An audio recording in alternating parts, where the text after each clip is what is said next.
Hello hello hello hello बेटा, good evening all of you. आ जाइए सभी फटाफट से। आज से हम 11th का नया बैच स्टार्ट कर रहे हैं और फिजिक्स में आज हम स्टार्ट करेंगे बेटा चैप्टर नंबर 1। ठीक है, बहुत दिन से आप लोगों की डिमांड आ रही है कि मैम आप 11th के भी कंटिन्यू लेक्चर्स लीजिए। मतलब जैसे हमारा 12th का बैच चल रहा है ना, वैसे ही आप 11th भी स्टार्ट कीजिए। तो हमने सोचा क्यों ना भैया 11th वाले बच्चों के साथ नाइंसाफ़ी कर रहे हैं हम, तो उनकी भी क्लास स्टार्ट कर दी जाए। तो जल्दी से जुड़ जाओ। आई नो टाइमिंग थोड़ी ऐसी है कि आप सबका हो सकता है लाइव क्लास अटेंड करना पॉसिबल ना हो, तो आप रिकॉर्डेड भी देख सकते हैं बेटा। सेम डे आप बढ़िया से रिकॉर्डेड लेक्चर देखिए, आप सेम वही फीलिंग पाएंगे जो आप लाइव में पाते। बस इतना है कि डाउट्स जो आप पूछ पाते हो डायरेक्ट, वो आप इनडायरेक्टली मैसेज करके पूछ लो, तो भी मैडम सेकेंड डे आपको एक्सप्लेन कर ही देंगी। चलिए चैप्टर नंबर 1 आज हम फिजिक्स का स्टार्ट करेंगे, जो कि है मात्रक एवं मापन। और जल्दी जल्दी 2-3 दिन में ये हम खत्म करके और फिर फटाफट आपके क्वार्टरली का सिलेबस खत्म करने की कोशिश करेंगे। ठीक है, तो चलिए आ जाइए, जुड़ जाइए सभी फटाफट से। आप आज का जो हमारा टॉपिक है, चैप्टर हमारा है बेटा मापन एवं मात्रक। ठीक है, मापन एवं मात्रक के अंतर्गत हम इसी की बात करेंगे और साथ ही थोड़ा सा इस चैप्टर के बारे में समझेंगे भी कि हमें इस चैप्टर में क्या क्या पढ़ना है। क्योंकि आप लोग अभी अभी 10th पास आउट होके 11th में आए हैं और एकदम से भारी भरकम 3 विषय आपके सामने आ गए, फिजिक्स, केमिस्ट्री, बायोलॉजी या मैथमेटिक्स, तो दिमाग खराब होने लग जाता है। कभी कभी लगता है कि यार 11वीं में आ ही क्यों गए। तो कोई बात नहीं, थोड़ा हल्का करते हैं दिमाग का वजन, है ना। चलिए शुरू करते हैं इस चैप्टर की कहानी। चैप्टर नंबर 1 है हमारा मापन एवं मात्रक। इसके अंतर्गत हम पढ़ेंगे क्या क्या, इसके अंतर्गत हम पढ़ेंगे क्या क्या।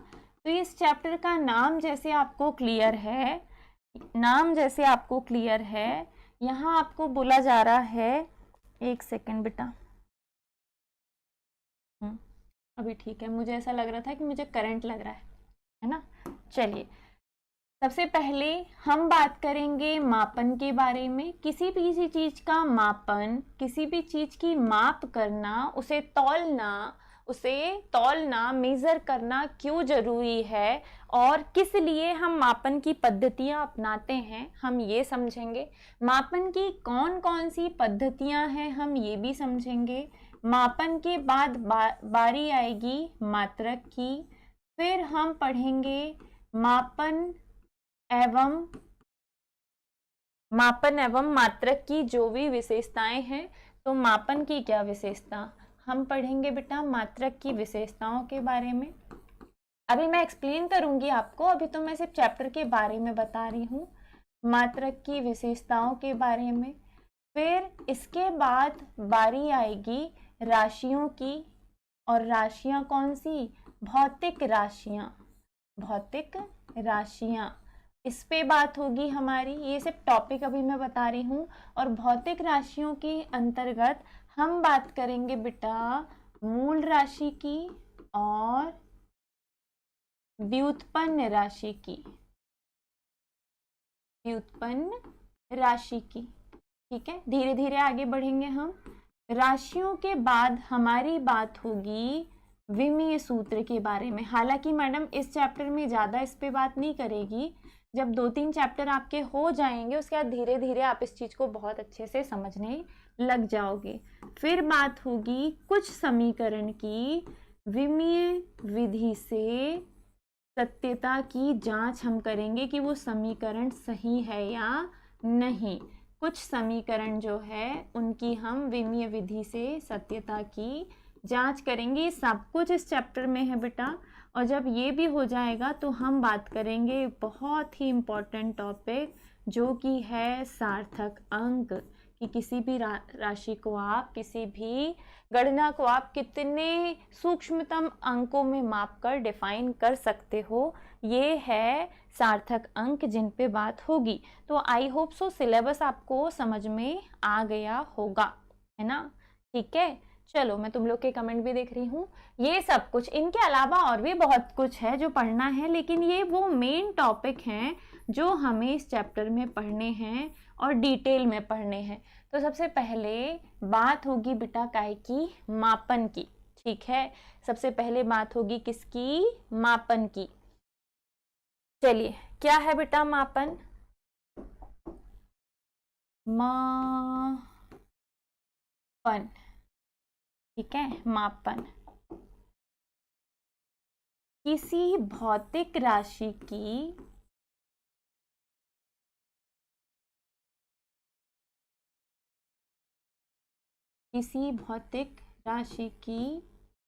ज्ञात नियत मानक राशि से तुलना करना। मानक राशि से, ये डेफिनेशन है बेटा, मैं इसे एक्सप्लेन करूंगी। ज्ञात नियत सॉरी किसी भौतिक राशि को ज्ञात नियत मानक राशि से तुलना। ठीक है, किसी भौतिक राशि को एक ज्ञात नियत मानक राशि से तुलना करने का नियम, तुलना करने का नियम जो है, इसे ही हम कहते हैं बेटा मापन। क्या कहलाता है ये? मापन कहलाता है, मापन कहलाता है। अब इस चीज को समझिए आप। सपोज करो क्या होता अगर हमारे पास किसी चीज की मात्रा को मापने के लिए कोई इकाई नहीं होती। हमें पता है कि इस जार में भरा हुआ है पानी, लेकिन पानी कितना भरा है ये हमें नहीं पता, हम व्यक्त ही नहीं कर सकते। हमें पता है कि हम गाड़ी से चलकर कहीं पहुंचे हैं, एक बिंदु से चले हैं किसी दूसरे बिंदु पर पहुंचे हैं, लेकिन कितनी दूर चले हैं ये हमें नहीं पता। तो हमेशा हमारे दिमाग में ये कितना वर्ड जो है ना, वो बिल्कुल ऐसे डोलने लग जाता। ठीक है, तो जब कभी ऐसी बात आए कि हमें कुछ ये बताना हो कि भैया कितना पानी है, कितनी दूरी चली गई है, कितना समय लगा है, तो ये सारी जो चीजें हैं, जैसे कि समय हुआ, मात्रा हुई, दूरी हुई, वजन हुआ और भी बहुत कुछ, इन सारी चीजों को व्यक्त करने के लिए जरूरत पड़ी बेटा किसकी? मापन की। किसकी जरूरत पड़ी? मापन की। तो जैसे दूरी जो है, हमें मापनी है दूरी, तो दूरी को मापने के लिए हमने दे दिया एक मात्रक जो कि है किलोमीटर। हमें पानी की मात्रा बतानी है तो हमने एक मात्रक दे दिया लीटर, हमने एक मात्रक दे दिया लीटर। तो जो माप हम ले रहे हैं वो किसी एक पर्टिकुलर इकाई में ले रहे हैं। जैसे पानी को हम मापने के लिए लीटर का इस्तेमाल कर रहे हैं, दूरी को हम मापने के लिए किलोमीटर का इस्तेमाल कर रहे हैं, भार को मापने के लिए, वजन को मापने के लिए या द्रव्यमान को मापने के लिए हम किलोग्राम का इस्तेमाल कर रहे हैं। इसके अलावा और भी बहुत कुछ है। तो ये सारे जो व्यक्त करने की इकाइयां हैं, इन इकाइयों को हम कहेंगे मात्रक। ठीक है, हम इन्हें क्या कहेंगे? मात्रक। मतलब ये है कि अगर हमें माप करनी है तो माप करने के लिए हमें मात्रक की आवश्यकता होगी। माप करने के लिए हमें किसकी आवश्यकता होगी? मात्रक की आवश्यकता होगी। अब इस चीज को समझें आप, है ना, इस चीज को समझे आप कि आपने लिखा है किसी भौतिक राशि की ज्ञात नियत मानक राशि से तुलना करने का जो नियम है वही क्या कहलाता है? मापन कहलाता है बेटा, मेजरमेंट कहलाता है। हम इससे क्या कर रहे हैं? माप कर रहे हैं। लेकिन किसी भी भौतिक राशि की माप को व्यक्त करने के लिए, किसी भी भौतिक राशि की माप को व्यक्त करने के लिए निम्न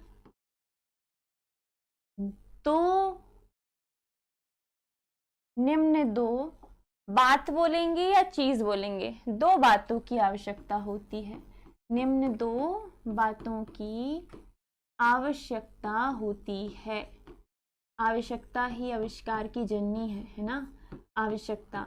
अब अगर आपको मापन करना है तो पहला तो वो वस्तु चाहिए जिसकी आपको माप करनी है, और माप करने के लिए हमें लगेगा क्या? मात्रक, पैमाना, मात्रक, वो इकाई जिसमें आप मापोगे। दूसरा, माप को व्यक्त करने के लिए हमें लगेगा कोई संख्यात्मक मान। क्या लगेगा बेटा? संख्यात्मक मान। जैसे आपने कोई दूरी मापी, फॉर एग्जाम्पल आपने किसी दूरी का मापन किया। दूरी का मापन करके आपने बोला कि ये 5 किलोमीटर है, तो 5 किलोमीटर जो है बेटा वो उसकी माप है। ये जो 5 किलोमीटर है वो उसकी क्या है? माप है। तो मापन यानी कि मेजरमेंट है क्या, हम ये समझ रहे हैं। तो किसी भी भौतिक राशि को व्यक्त करने के लिए, उसकी मात्रा बताने के लिए, उसके बारे में जानकारी देने के लिए कि वो कितनी है, ये बताने के लिए हम किस चीज का इस्तेमाल कर रहे हैं? मापन का। या हम इसकी किसी ज्ञात नियत मानक राशि से तुलना करेंगे। ये आपको थोड़ी देर बाद और अच्छे से समझ में आने लग जाएगा। हमें मापन को व्यक्त करने के लिए दो चीजों की आवश्यकता होती है। पहले हमें जरूरत होती है बेटा मात्रक की, उस पैमाने की जिसमें हमें उस चीज को मापना है, और दूसरा हमें लगती है आंकिक वैल्यू। बिना आंकिक वैल्यू के आप मापन नहीं कर सकते, मेजर नहीं कर सकते। डन, ठीक है, समझ गए यहां तक। अब हमें क्या करना है तो ध्यान से देखो। हमने एक माप ली, जैसे कि हमने दूरी को मापा और बोला ये 5 किलोमीटर है। तो इस 5 किलोमीटर में बेटा ये जो 5 है ना, ये है संख्यात्मक मान। ये है क्या? संख्यात्मक मान। और किलोमीटर जो है ये बेटा मात्रक है।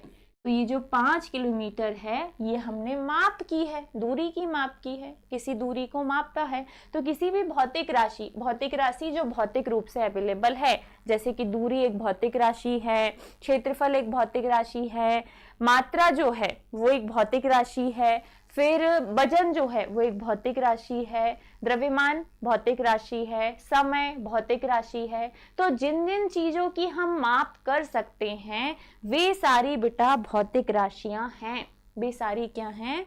भौतिक राशियां हैं। यहां तक समझ गए? यहां तक आपको समझ में आ गया? डन। चलो अब हम समझेंगे इसी के आगे की कहानी, जो आपको बार बार शब्द मिल रहा है मात्रक। बार बार आपको शब्द क्या मिल रहा है?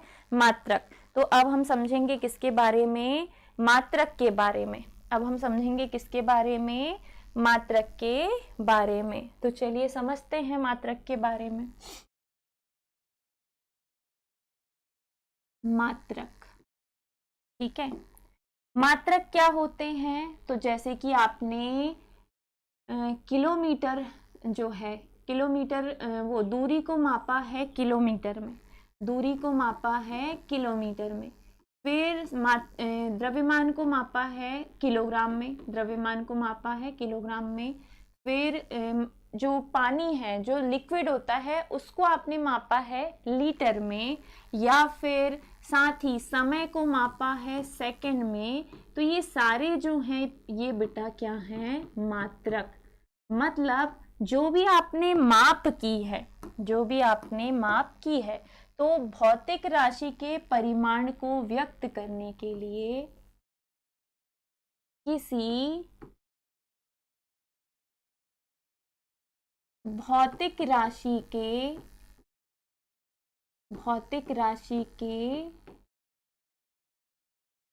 परिमाण को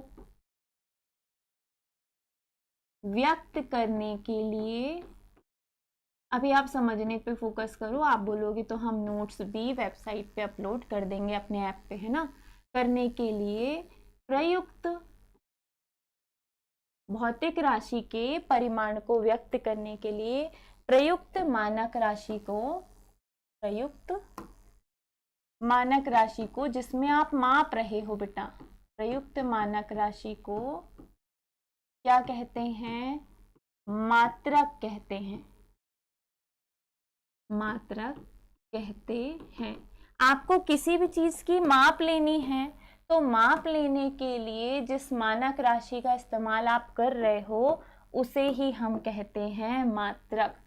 फॉर एग्जाम्पल, किलोग्राम एक मात्रक है, लीटर एक मात्रक है, सेकंड एक मात्रक है, वर्ग मीटर एक मात्रक है, या फिर क्या बोलते से किलोग्राम हो गया, लीटर हो गया, सेकंड हो गया, मीटर स्क्वायर हो गया, एम्पियर एक मात्रक है। तो किसी भी भौतिक राशि की जब हम माप लेंगे, किसी भी भौतिक राशि की हम जब माप लेंगे तो जिस इकाई में माप ली जाएगी, जिस इकाई में माप ली जाएगी, जैसे समय को मापने के लिए सेकंड एक इकाई है, दूरी को मापने के लिए मीटर या किलोमीटर एक इकाई है। तो जब भी हम किसी भौतिक राशि को, वे राशियां जो फिजिकली उपस्थित हैं, हम फिजिक्स पढ़ रहे हैं बेटा, और फिजिक्स का मतलब ही है कि उन घटनाओं के बारे में समझना जो भौतिक रूप से उपस्थित हैं, जो वास्तविक तौर पर उपस्थित हैं, वही है फिजिक्स। ठीक है, यहाँ पे मनगढ़ंत कहानियां नहीं चलती, यहाँ रियलिटी पे बात होती है, फिजिकल वर्ल्ड की बात होती है। तो किसी भौतिक राशि के परिमाण को व्यक्त करने के लिए जिस भी मानक राशि की हमें आवश्यकता होगी हम उसे कहेंगे मात्रक। हम उसे कहेंगे क्या? मात्रक। लेकिन ये मात्रक भी ना, मात्रक दो प्रकार के होते हैं। रीजन, क्योंकि राशियां भी दो प्रकार की होती हैं, तो मात्रक भी दो प्रकार के होते हैं। पहले नंबर पे आते हैं बेटा मूल मात्रक, दूसरे नंबर पे आते हैं व्युत्पन्न मात्रक, और इस पे अभी बात नहीं होगी, इस पे पहले कुछ और बात होगी, उसके बाद हम वापस यहीं आएंगे। पहले नंबर पे आते हैं मूल मात्रक और दूसरे नंबर पे आते हैं व्युत्पन्न मात्रक। जो सिंगल हो, जो इकलौता हो, जो किसी से मिलकर नहीं बना, हम उसे कहेंगे मूल मात्रक, जस्ट लाइक ओरिजिनल, है ना। लेकिन अलग अलग ओरिजिनल से मिलकर जो डुप्लीकेट बना है उसे हम कहेंगे व्युत्पन्न मात्रक। जैसे फॉर एग्जाम्पल, मीटर एक मूल मात्रक है क्योंकि मीटर अकेला है, लेकिन मीटर और मीटर मिलकर जब वर्ग मीटर बन गए तो यहाँ दो अलग अलग मीटर जुड़ गए, हम इसे कहेंगे व्युत्पन्न मात्रक। तो जो सिंगल हो, जो ओरिजिनल हो, जो किसी से मिलकर नहीं बना हो, जो इकलौता होता है, हम उसे कहते हैं बेटा मूल मात्रक। डन, हम उसे कहेंगे क्या? मूल मात्रक। वहीं जो अलग अलग मूल मात्रकों से मिलकर बना होता है ना, हम उसे कहते हैं व्युत्पन्न मात्रक। क्या आपको यहाँ तक की कहानी समझ में आई बच्चों? इफ यस तो प्लीज लाइक कर देना, है ना। क्या है, बहुत सोच समझकर, बहुत टाइम लेकर हमने 11th का बैच स्टार्ट किया है। ऑलरेडी हमारी ऑफलाइन में जो लेक्चर्स हैं वो 1 बजे तक होते हैं। अभी फिर हम अगर 11th अभी से चालू करेंगे तो एक ही स्टूडियो है अपने पास। अभी 11th की क्लासेस होंगी, फिर 12th की क्लासेस होंगी, रात के 9 बजे तक हमें बिल्कुल समय नहीं मिलेगा। तो आई होप सो आप हमारी परेशानी को थोड़ा सा समझेंगे और सपोर्ट करेंगे। ठीक है, चलो ये तो हो गए क्या बेटा? मात्रक। अब पहले हम समझेंगे नहीं, एक्चुअली लिखेंगे, लिखना पड़ेगा, है ना। पहले हम लिखेंगे क्या? मात्रक की विशेषताएं। जो मात्रक हम ले रहे हैं उसमें क्या क्या क्वालिटीज होनी चाहिए, ये 2 नंबर में पूछ लेता है आपसे। कितने नंबर में पूछ लेता है बेटा? 2 नंबर में, है ना। तो आपको पता होनी चाहिए, जो मात्रक आप लिखेंगे आपको उनकी विशेषताएं भी पता होनी चाहिए। नंबर 1, पहली विशेषता कि जो मात्रक है वो स्पष्ट रूप से परिभाषित एवं उचित आकार का होना चाहिए। मात्रक स्पष्ट रूप से परिभाषित मतलब डिफाइन हो, ऐसा हो कि आप स्पष्टतः उसे समझा सकें। ठीक है, परिभाषित एवं उसका साइज वगैरह ऐसा हो कि भैया हम यूज कर सके ऐसा कंफर्टेबली। ये नहीं कि द्रव्यमान को मापने के लिए बड़ा सा किलो तकड़ी ला लिया आपने, है ना। तो उचित आकार का होना चाहिए भैया, ऐसा भी ना हो कि हम इस्तेमाल ही ना कर पाए। उचित आकार का होना चाहिए। ऐसा हो कि पढ़े लिखे भी यूज़ कर लें और अनपढ़ भी यूज़ कर लें। ये नहीं कि सिर्फ पढ़े लिखे उस मात्रक का इस्तेमाल कर पा रहे हैं और बेचारे अनपढ़ जो नहीं पढ़ लिख पाए किसी रीज़न। आजकल तो सब जो जनरेशन ये आई है हमारी वाली, इसमें सब पढ़े लिखे हैं, लेकिन हमारे मम्मी पापा या उनके मम्मी पापा वाली जो जनरेशन है उसके पहले से ही मात्रक यूज्ड में है ना, उसके पहले से ही मात्रकों का आविष्कार हो चुका है, बहुत पुरानी जनरेशन से ये चले आ रहे हैं, तो वो लोग भी इस्तेमाल कर पा रहे थे। रीज़न कि ये ऐसे हैं कि आसानी से इस्तेमाल किए जा सकते हैं। डन हो गया। चलिए आगे बढ़ते हैं जी। नंबर 2, दूसरा पॉइंट क्या है? मात्रक ऐसा होना चाहिए जिसे एक बार खराब हुआ तो फिर से उत्पादित किया जा सके। मात्रक ऐसा होना चाहिए, ऐसा होना चाहिए जिसे फिर से उत्पादित किया जा सके। मतलब अगर खराब हो तो वापस बनाया जा सके। ऐसे नहीं कि एक बार बना और दोबारा कभी बना ही नहीं सकते, जिसे पुनः उत्पादित किया जा सके। मात्रक ऐसा होना चाहिए बेटा जिसे हम पुनः उत्पादित कर सकें, है ना। अगर खराब हो तो हम उसका निर्माण फिर से कर सकें। ये नहीं कि एक बार खराब हुआ तो दोबारा उसका उत्पादन संभव ना हो। ठीक है, अगला क्या है जी? और क्या है जो आप मात्रक में चाहते हैं? तो नंबर 3, तीसरा पॉइंट है, मात्रक के परिमाण पर, मतलब वो जो भी वैल्यू मापे, जो भी वैल्यू की माप करे, है ना। दूरी माप के दे दी 5 किलोमीटर, तो वो जो 5 किलोमीटर है उस पर टेम्परेचर का, ताप का, ऊष्मा का, ताप दाब ऊष्मा का कोई प्रभाव नहीं पड़ना चाहिए। पता चला टेम्परेचर ज़्यादा है तो द्रव्यमान ज़्यादा माप के दे रहा है हमारा पैमाना, है ना। प्रभाव नहीं पड़ना चाहिए, नहीं पड़ना चाहिए, क्योंकि प्रभाव पड़ेगा तो हो सकता है तुम्हारी घड़ी गलत टाइम बताना चालू कर दे, है ना।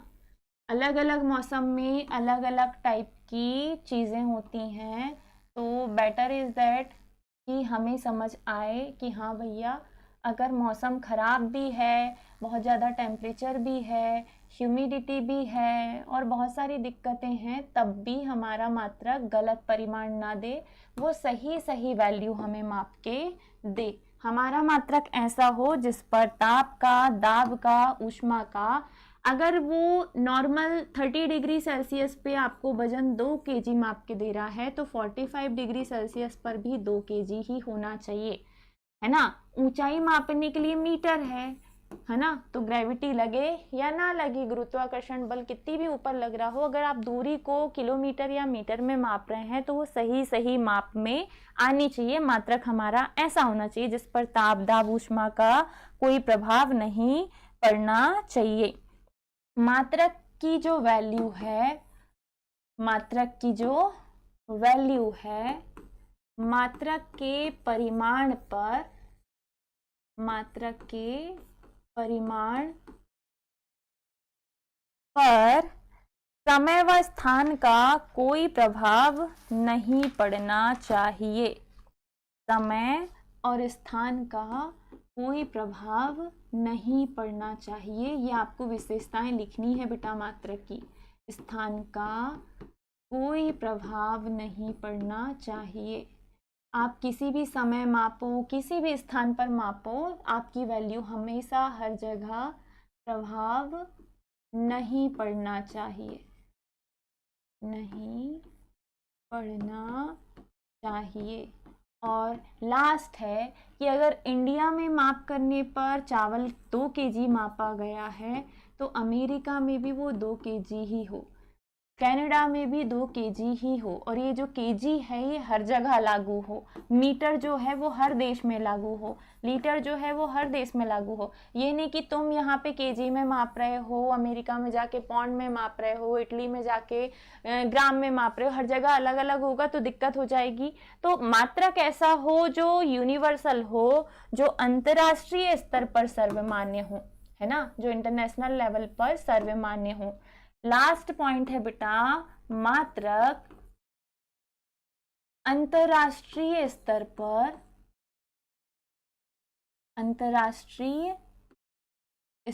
पर सर्वमान्य होना चाहिए, सर्वमान्य होना चाहिए। ये हमारे मात्रक की क्या है, विशेषता है ना। चलो रिकैप करते हैं एक बार। हम समझ रहे हैं क्या, मापन। किसी भौतिक राशि का अगर आप ज्ञात नियत मानक राशि से तुलना करेंगे, जो पहले से ज्ञात है, जो पहले से ज्ञात की जा चुकी है, अगर हम उससे तुलना करेंगे और तुलना करके मापेंगे, जैसे कि हमें कहीं पर कोई भौतिक राशि मिली है जो कि है पानी।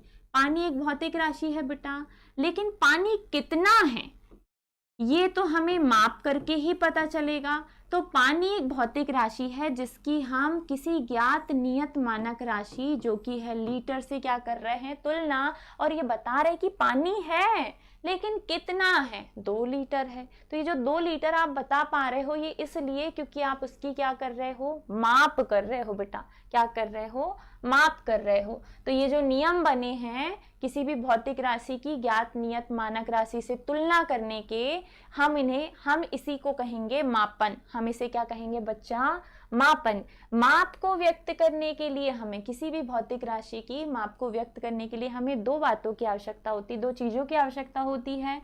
नंबर 1 है बेटा मात्रक, जिसमें आप मापोगे, जैसे किलोमीटर, किलोग्राम, ग्राम, लीटर, ये सारे मात्रक हैं जिसमें आपको मापना है। दूसरा वो संख्यात्मक मान जिसमें उसे व्यक्त किया जाएगा, जैसे दूरी आपने माप ली किलोमीटर में, लेकिन कितनी है वो तो आप उसके सामने अंक लिखकर ही बता पाएंगे कि कितनी दूरी है, कितने लीटर पानी है, कितना वजन किलोग्राम में है। तो ये सारे जो अंक सामने लगेंगे वो होगा संख्यात्मक मान। इन दोनों के आधार पर ही हम क्या करेंगे, मापन। फिर आए हम किस पर, मात्रक पर। तो जो भौतिक राशि आपको मापनी है उसके परिमाण को व्यक्त करने के लिए, उसकी वैल्यूज को व्यक्त करने के लिए जिस पैमाने की, जिस मानक राशि की हमें आवश्यकता होती है, हम उसे कहते हैं बच्चा मात्रक।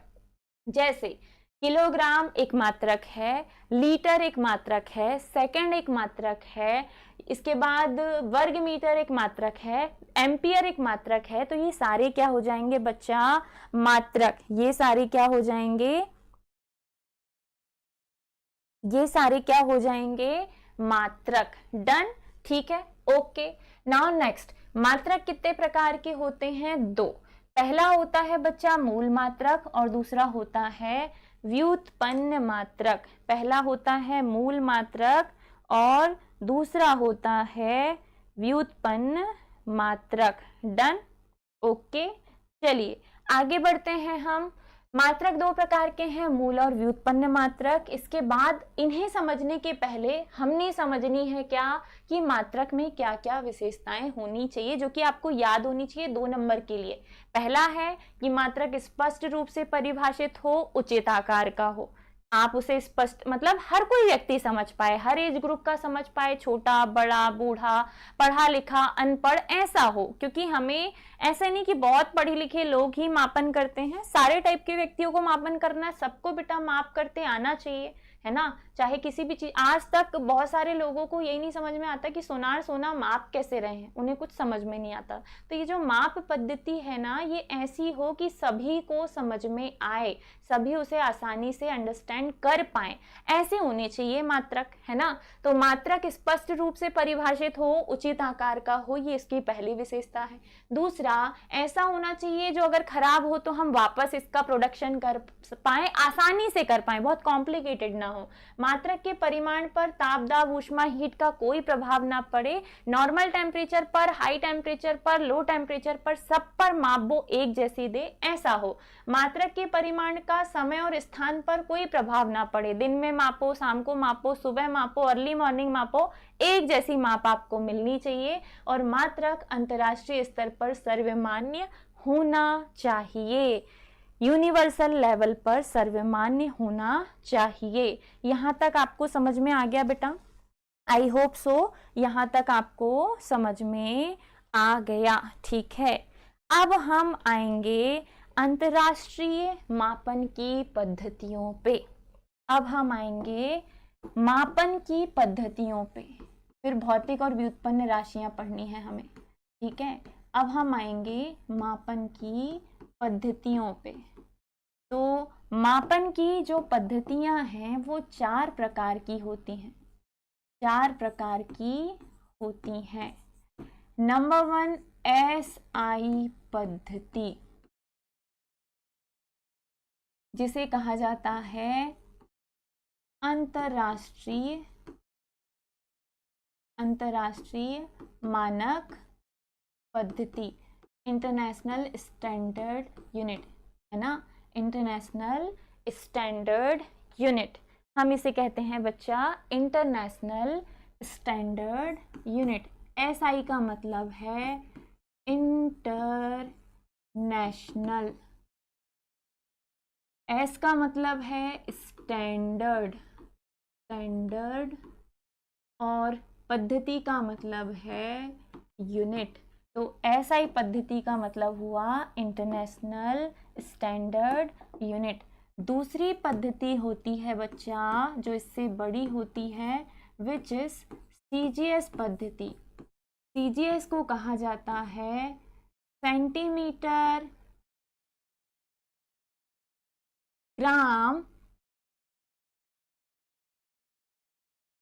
सेकेंड पद्धति, सेंटीमीटर ग्राम सेकेंड पद्धति। तीसरे नंबर पे आती है बेटा MKS पद्धति। MKS पद्धति, टोटल 4 पद्धतियां हैं। टोटल कितनी पद्धतियां हैं? 4 यूनिट्स, 4 पद्धतियां हैं जो यूनिवर्सल लेवल पर, जो अंतर्राष्ट्रीय स्तर पर मान्य है, हम उसे कहते हैं SI पद्धति, जिसका फुल फॉर्म होता है इंटरनेशनल स्टैंडर्ड यूनिट या अंतर्राष्ट्रीय मानक पद्धति। दूसरे नंबर पे आती है बच्चा CGS पद्धति। SI को हम हमेशा CGS में बदलेंगे, तो CGS जो है वो है सेंटीमीटर ग्राम सेकेंड पद्धति, सेंटीमीटर ग्राम सेकेंड पद्धति। तीसरे नंबर पे जो आती है वो है MKS। MKS को कहा जाता है मीटर किलोग्राम सेकेंड, मतलब समय का मात्रक हमेशा सेकेंड ही रहेगा, चाहे कोई भी पद्धति हो। मीटर किलोग्राम सेकेंड पद्धति या सेकेंड यूनिट। और लास्ट जो आती है बेटा वो है FPS। FPS पद्धति का मतलब है foot pond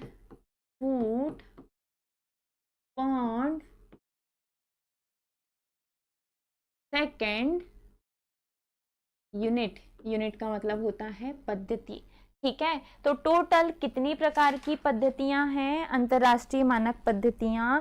metre kilogram second, centimetre gram second, foot pound second और SI पद्धति। 4 प्रकार की पद्धतियां हैं। कितनी प्रकार की पद्धतियां हैं? 4 प्रकार की मापन की पद्धतियां हैं। सबसे पहले नंबर पे आएगी MKS, फिर आएगी FPS, फिर आएगी CGS और लास्ट आएगी SI पद्धति। अगर सीक्वेंस में देखोगे आप तो नंबर 1 है MKS, फिर आएगी FPS, फिर आएगी CGS और लास्ट में आई है SI पद्धति। ये इनके निर्माण की सीक्वेंसिंग है, ये इनके निर्माण की सीक्वेंसिंग है, जिसमें लंबाई का मात्रक मीटर हो, द्रव्यमान का किलोग्राम और समय का सेकंड हो, उसे MKS पद्धति कहते हैं। जिसमें लंबाई का मात्रक बहुत छोटा यानी कि सेंटीमीटर हो, द्रव्यमान का ग्राम और समय का सेकंड, उसे CGS पद्धति कहते हैं। जिसमें लंबाई को फुट में मापा जाए, द्रव्यमान को पौंड में, जैसे केक पौंड में आता है, और समय को सेकंड में, उसे FPS पद्धति कहते हैं। और लास्ट जो सबसे ज़्यादा यूनिवर्सली सर्वमान्य है, ज़्यादातर इसके ही मात्रकों में हम मापन करते हैं, वो होती है बच्चा SI पद्धति, अंतर्राष्ट्रीय मानक पद्धति, जो इंटरनेशनल लेवल पर सर्वमान्य है, जो अंतर्राष्ट्रीय स्तर पर सर्वमान्य है। क्या आपको यहाँ तक क्लियर है? बताएं मुझे, क्या आपको यहाँ तक समझ में आया? इफ यस तो फटाफट से थम्स अप कर दो। और कल हम पढ़ेंगे, कल का जो हमारा टॉपिक रहेगा टुमारो, है ना, कल हम पढ़ने वाले हैं क्या क्या। नंबर 1 हम पढ़ेंगे बच्चा भौतिक राशियां, फिजिकल क्वांटिटीज। हम पढ़ेंगे भौतिक राशियां और इसके प्रकार, और इसके प्रकार इंपॉर्टेंट है। नंबर 2 हम पढ़ेंगे मात्रकों के प्रकार, मात्रकों के प्रकार, मूल मात्रक, व्युत्पन्न मात्रक, ये सब। फिर हम पढ़ेंगे एसआई पद्धति के मात्रक, एसआई पद्धति, एसआई पद्धति के मात्रक जो कि 2 होते हैं। पहले नंबर पे आते हैं मूल मात्रक जिसका चार्ट हम बनाएंगे, और दूसरे नंबर पे आते हैं बच्चा व्युत्पन्न मात्रक।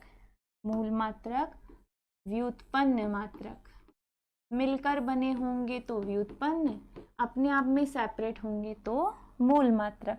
तो क्या क्या है जो आज हमने पढ़ा?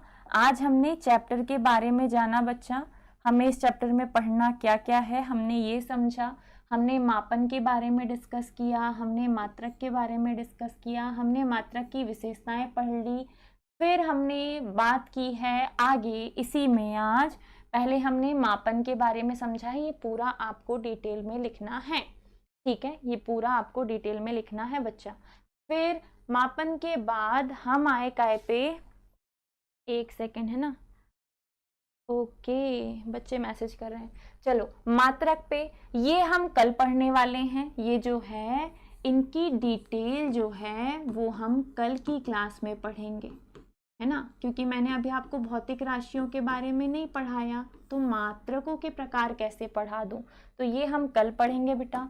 फिर मात्रक की डेफिनेशन हो गई, प्रकार हो गए। फिर हमने पढ़ा मात्रकों की विशेषताओं के बारे में, ये आपको लिखना भी है, याद भी करना है, पूछ लेगा क्वार्टरली में। और फिर मापन की चारों पद्धतियां, और ज़्यादातर हम जिक्र करते हैं एसआई और सीजीएस पद्धति का। जो मोस्टली पढ़ी जाती है बेटा वो एसआई पद्धति होती है और सीजीएस पद्धति होती है। धीरे धीरे जैसे जैसे हम चैप्टर में आगे बढ़ेंगे ना, वैसे वैसे ये सब हम कल पढ़ने वाले हैं। तो जैसे जैसे हम चैप्टर में आगे बढ़ेंगे वैसे वैसे मैडम थोड़ा सा फास्ट होते जाएंगी। अभी क्या स्टार्टिंग है, भले ही आप लोगों ने ये पढ़ लिया हो, लेकिन फिर भी मेरे ख्याल से मुझे तो बेसिक से ही पढ़ाना है ना। फिर जैसे जैसे हम आगे बढ़ेंगे हम थोड़ी सी रफ्तार पकड़ लेंगे। तो आई होप सो मज़ा आया होगा आज आपको पहली क्लास में, अच्छा लगा होगा। चीज़ें बहुत आसान रखी है मैंने, लिमिटेड रखी है, बहुत छोटे छोटे टॉपिक उठाए हैं। जैसे जैसे आगे बढ़ोगे हम थोड़ा सा आपके साथ फ्रेंडली हो जाएंगे, हमें भी थोड़ा सा क्या कंफर्टेबल होने में टाइम लगेगा तुम लोग के साथ। तो चलिए नेक्स्ट क्लास आप लोगों की होगी केमिस्ट्री की, इसी लिंक पर आई होप सो सर। चलिए विदा लेते हैं बेटा आपसे, स्वस्थ रहिए, मुस्कुराते रहिए, ऐसे ही जुड़े रहिए सरल एकेडमी के साथ। Bye bye, take care, Radhe Radhe.